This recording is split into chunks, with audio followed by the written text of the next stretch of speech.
Why do 90% of countries never truly become rich? In 1960, South Korea and the Philippines had similar GDPs. Today, South Korea is 10 times richer. Same starting point, completely different destinies. The reason is what economists call the middle income trap. Most countries never escape it. The middle income trap. It's the economic phenomenon where a country stops growing, not because of bad luck, but because the very strategy that rich stops working. And it happens to almost everyone. In the next 5 minutes, Chapter 1. How countries get rich in the first place. Every developing country starts with one powerful advantage: cheap labor. Foreign companies move their factories, workers earn more than ever. Exports explode. The economy grows 8, 9, 10% a year. Politicians celebrate, investors pour in. GDP per capita climbs from $1,000 to $5,000. Life visibly improves.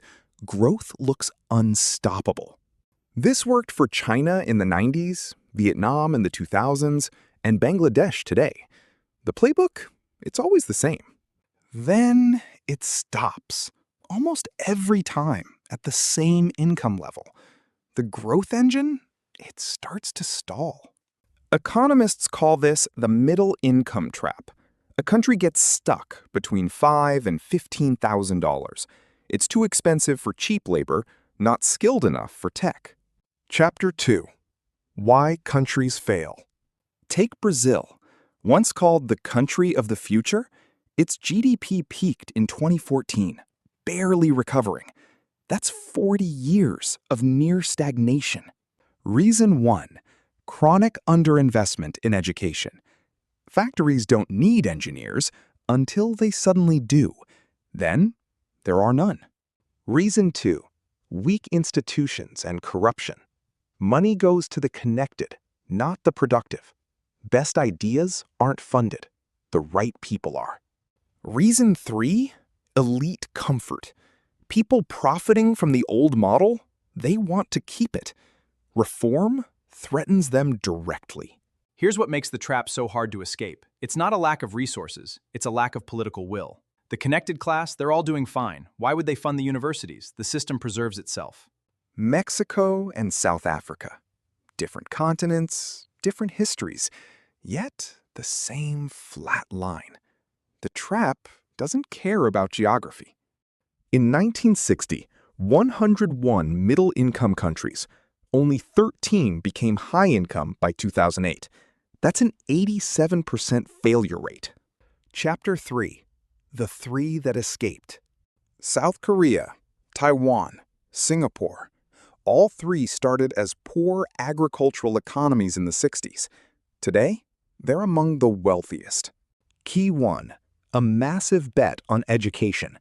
South Korea sent generations abroad to study in the US and Europe. They brought the knowledge home.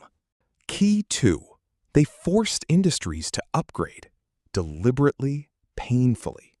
From cheap textiles, to steel and ships, to electronics, to chips.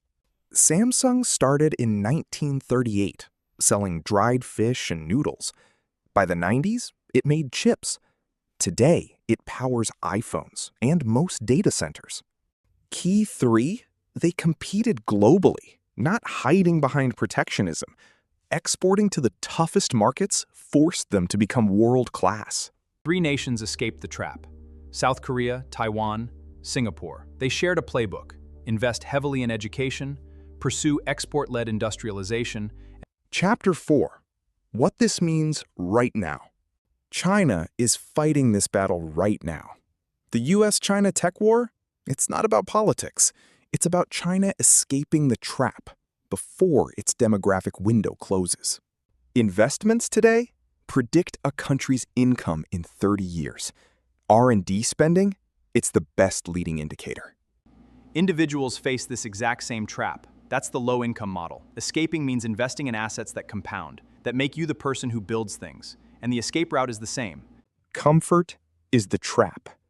Reinvention is the escape. For nations and for you. If this gave you a clearer map of the world, subscribe. Next, China is betting everything to escape the trap right now.